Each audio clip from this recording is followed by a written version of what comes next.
Happy Monday to you all, my wonderful people, my viewers and subscribers. My Biafrans in the house, I want a day.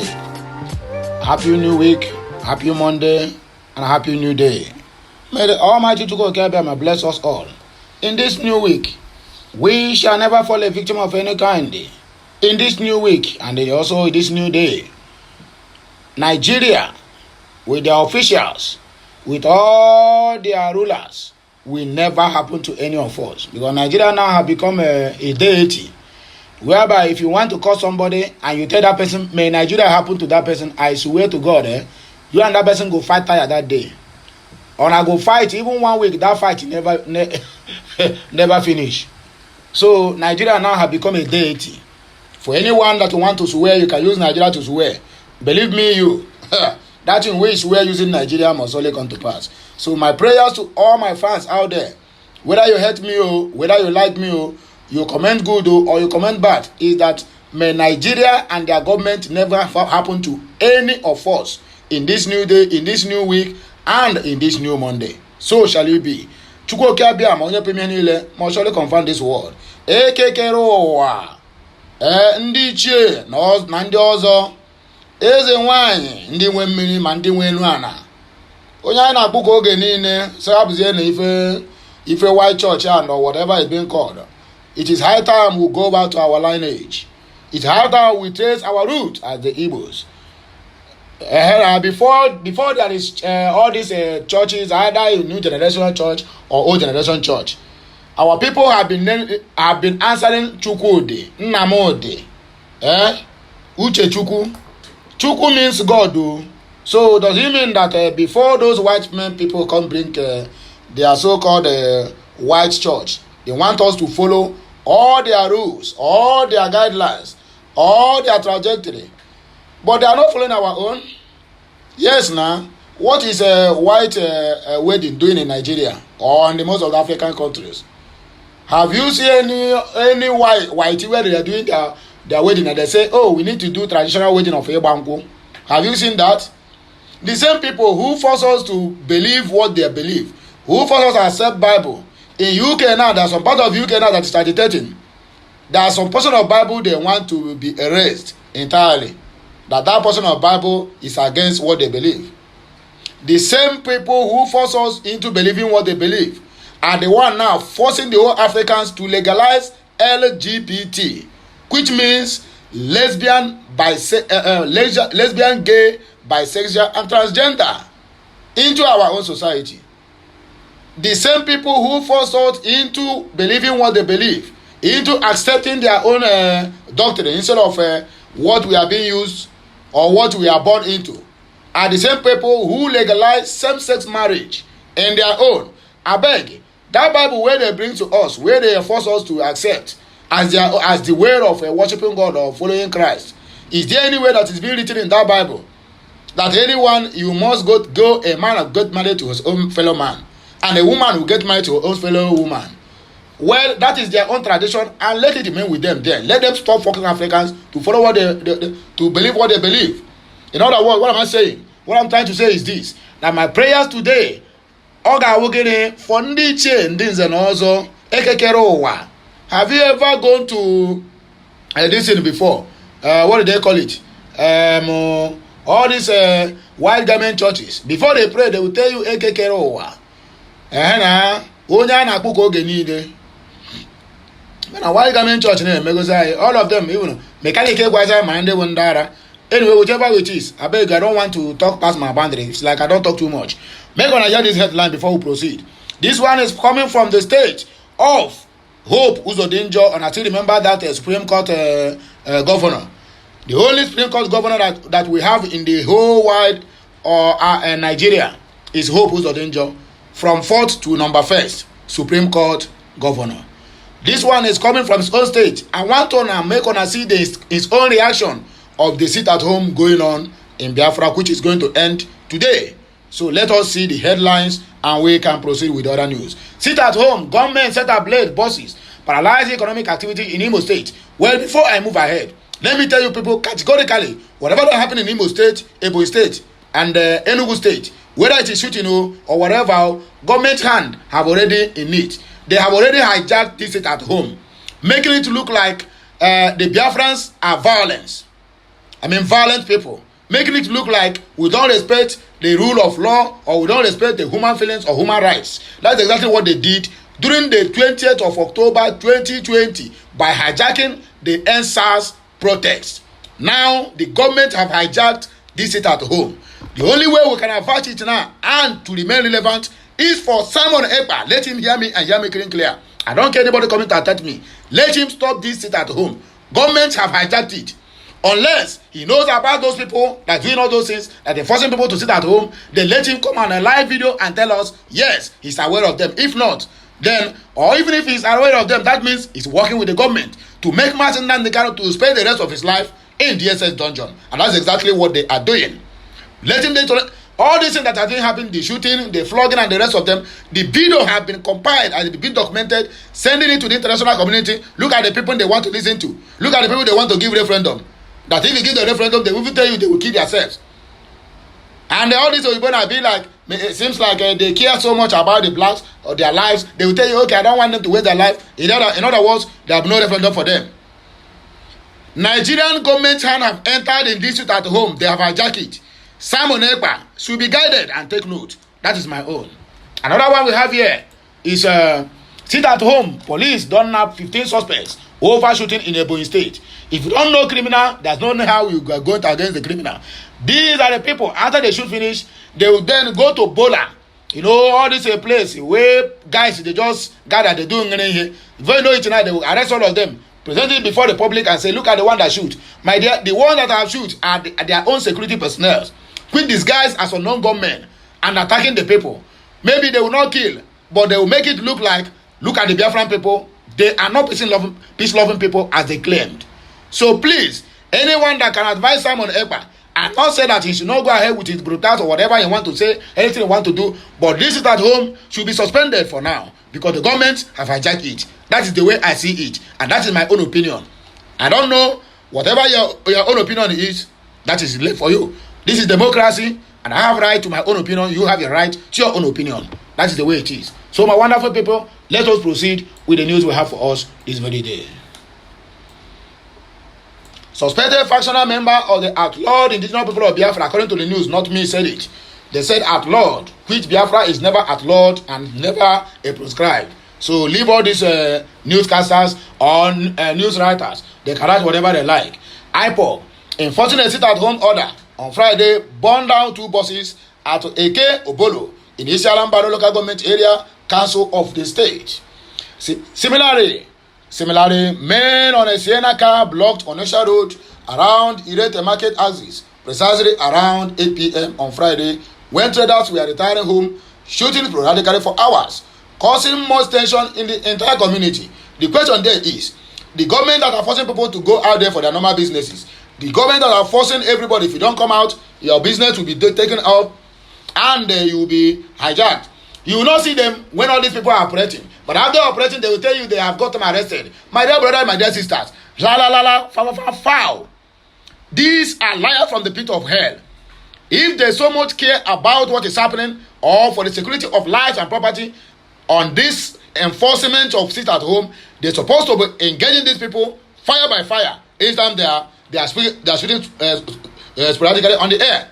It's right that dispersing people. But instead of them to do that, and for where they will wait until when the operation finish, because they are not them.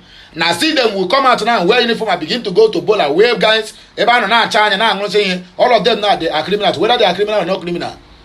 They will tell you, oh, these are the home, the people who are enforcing sit at home. But they are not. Let us be guided. Ekpa, this message is for you. As a result, everyone around the vicinity, including residents, scampered for their lives to avoid being hit by stray bullets. A lady who pleaded anonymity told Daily Post that she was preparing to go home when 4 men armed to the teeth alighted from a vehicle and started shooting sporadically. According to her, the operation, which lasted for over 1 hour and caused a long gridlock on the road. Till the operation ended, no security operative was seen. We left our wells while running for our lives. Though no person was shot, it was terrifying. I sustained a fracture on my leg. She added, When contacted, Henry Okoye, the police public relations officer, Imo State Police Command, said the command is on top of the situation because now their men also do the job. Adequate security measures have been embraced to arrest the perpetrators of this dastardly act and bring them to justice.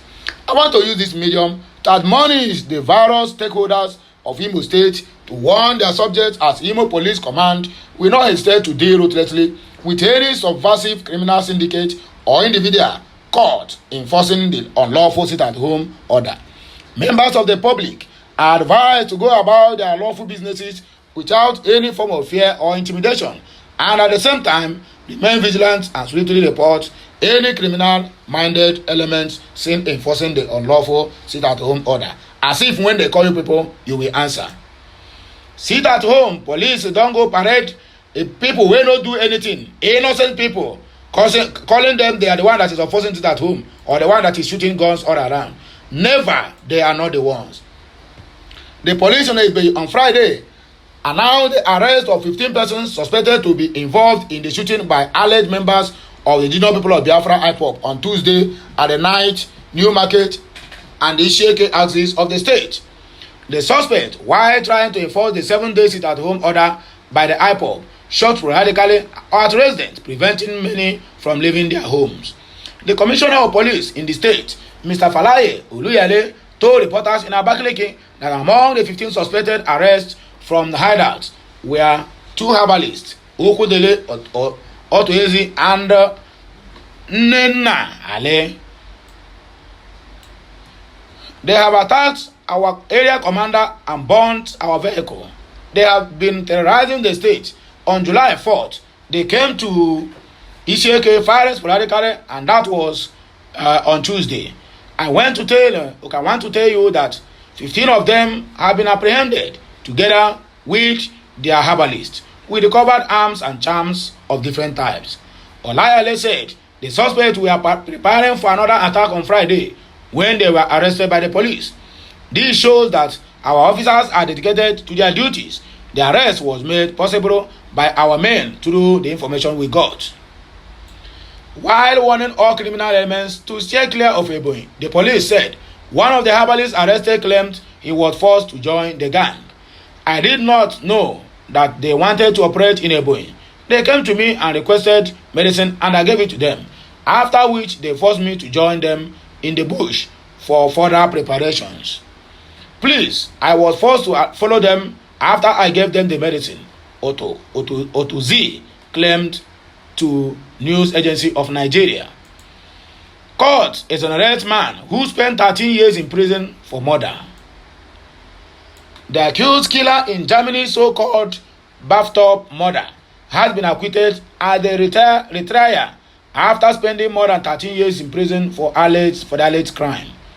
Manfred Gandizi spent years fighting for a retrial after being convicted for allegedly drawing an elderly woman in the bathtub of a Bavarian apartment building where he was a caretaker. Presiding Judge Elizabeth L. told Genzaki on Friday that now it is time. You had the legal opinion that you have been waiting for almost 14 years. She said the government must compensate him for wrongly imposed prison sentence. The court ruled that the old woman who was allegedly murderer Ganzike was once sentenced to life in prison, most likely died of an accident and wasn't the victim of a crime at all. Experts have testified that the crime was unlikely. One expert testified that a homicide was theoretically possible, but that there was no actual evidence for it. The prosecution had all the court to acquit Ganzeki at his retrial. Ganzeki 63 reacted calmly to the verdict, but there were tears in the packed courtroom. He was consistently maintained his innocence in the case. Following his acquittal, Ganzeki is now entitled to financial compensation that critics considered far too low. He is said to receive a total of 368 euros 400, that's $401,000, about $75 pounds, no, 75 euros per day he spent in prison. In addition to compensation, he could also claim material damages such as lost earnings during his time behind bars, News Agency of Nigeria. I don't know the finish you.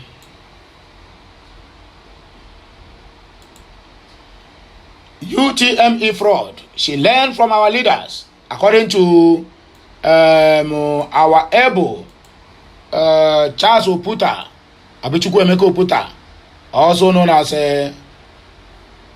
Charlie Boy, reacts to Mmesoma's saga. Maverick singer Charles Oputa, aka Charlie Boy, had reacted to the saga of a candidate of the Unified Tertiary Matriculation Examination UTME, Ejike Joy Mmesoma, who admitted to using her phone to infiltrate her score to 362. Daily Post recalls that the recent release of scores of candidates who applied for the admission by the Joint Admission and Matriculation Board and the subsequent announcement of Nkechi Nyerume as the candidate with the highest score of 360, a 19-year-old student of Anglican Girls Secondary School, Uruago, Nnewi. Mmesoma protested that she scored 362. However, a committee set up by the Anambra State government to investigate her claims reported that Mmesoma admitted to manipulating her results. Reacting via his Twitter handle on Sunday, Charlie Boy said Mmesoma succeeded in fooling many, including himself, but added that she learned forgery from the political leaders. He wrote, Mmesoma Ejike fooled many, including me. Check out the fluency with which she defended herself with such innocence. These children, now wow, I tell you the gospel truth. Now wow, I told some people that you tell me a 19-year-old cannot do that. I doubt it. I really doubt it. This computer age, a 10 or 12-year-old child itself can do what she did. She is still a brilliant girl, so let's not be in a hurry to destroy her. The parents have a lot of counseling to do with her. By the way, who never fuck up? Raise your hand. According to Charlie Boy, Charles Oputa, she learned work from leaders that believe that forgery is good, plus those who never found their WAEC result till date. I'm sure she was in this Niger as INEC was manipulating electoral processes. Well, you might be right in your own opinion, and she also right in her own opinion. This one is Mmesoma father. He don't come out now in defense of what really happened and to let the general public know that he himself is not aware of what his daughter did, that the daughter also lied to him. Hear him speak. My daughter lied to me. Mmesoma's father begs JAMB to have mercy on the Anambra student. The father of Mmesoma Ejike, Romanus Ejike, has publicly apologized to Joint Admission Matriculation Board and the Nigerians after his daughter confessed to testifying or falsifying her 2023 Unified Tertiary Matriculation Examination. Recall that AGK had earlier accused the examination body of pulling his daughter down. However, in a video interview with the Nigerian Television Authority (NTA), Romanus claims his daughter lied to him. Now that he knows the truth, he wishes that JAMB could pardon his daughter. Romanus AGK's apology is coming hours after the Anambra State government committee of inquiry set up to look into the controversy surrounding the JAMB result. Indicted Mmesoma of forging her result on IDED. Mmesoma's father admitted that he didn't know where his daughter registered for the examination, but he gave her the money for the registration. My daughter did not open up to me on time. When I realized her mistake, I blamed her. I told her, Mmesoma, be careful. You know you are a star, and we will not dent your image. But I am still apologizing to JAMB and Nigerians as a father to pardon her that she have gone wrong, or she is my daughter and she have done wrong. Southern Kaduna, like blacks in South Africa, apartheid, according to Sheikh Usani, and a true talk. Sheikh Usani said, a former lawmaker has described the situation of the people of Southern Kaduna under the leadership of APC in the state in the last 8 years as that of blacks in South Africa during the apartheid regime. He congratulated the people of Southern Kaduna for surviving the most difficult period of their existence in the hands of the APC-led administration of Nasiri El-Rufai in the state, describing it as the hardest moment in the history of the people under any leader in the state. Speaking as the chairman of a party organized by supporters of Senator Sunday Katung Marshall in Kaduna on Saturday, Sani said, "I'm always so passionate about the people of Southern Kaduna because the area occupies a special place not only in Kaduna State but in Nigeria as a whole." He hailed the efforts of the people for standing their ground irrespective of any difficult situation to defend their ancestral land at all costs and their resolution to support PDP and its candidates in every election. He rejoined the people to pray and support Senator Sunday Katung Marshall and other representatives from the area to succeed in their official assignments and ensure that they deliver their people from Egypt to the promised land. I believe you, this man. You speak too much, but you're always on point. The PDP gubernatorial candidate in the 2023 election in the state, Isa Ashiru, enjoined Senator Sunday Katung Marshall and other representatives from the zone to remain focused and deliver the people by doing all that is necessary to restore the good fortune of the area. Senator Sunday Katung Marshall, while responding, thanked the organizers of the program, saying it was a challenge to him and other representatives from the area to deliver on their mandate and make life more meaningful to the people of the zone. According to him, I decided that I was going to commune with my brothers from the House of Representatives and State House of Assembly to ensure that we do an assessment of the senatorial district to actually understand what the people really expect. That we have done. We have articulated it and all about security. With security people, will be able to carry out their businesses, go to farm, and children go to school without any problem. Fire destroyed goods worth millions of naira in Abia State, Aba. Goods worth millions of naira and cash were destroyed in a night fire incident at Powerline Market, Aba, Abia State. The fire incident, or the fire, according to a resident of the area, began like smoke in one of the markets at about midnight before spreading to other parts. Although the cause of the fire had not been determined, victims said inflammable substance kept in any part of the market may have been responsible. One of the victims, Ago Igwe, said he received a phone call from a friend in the night that his shop was on fire. Igwe, who could not control his tears while narrating the loss, cried out that his burnt shop was recently restocked. Another trader said he took a loan from a local financial organization to buy goods. The plastic and scrap material dealer lamented that the proceeds of his weekend sales, which he kept in his shop, were burned to ashes. The victims appealed to the Abia State government and good-spirited individuals for financial assistance. The last but not the least, Enugu Gubernatorial Tribunal Kopa NYAC tenders documents against Mba. Okay, let's see what happens.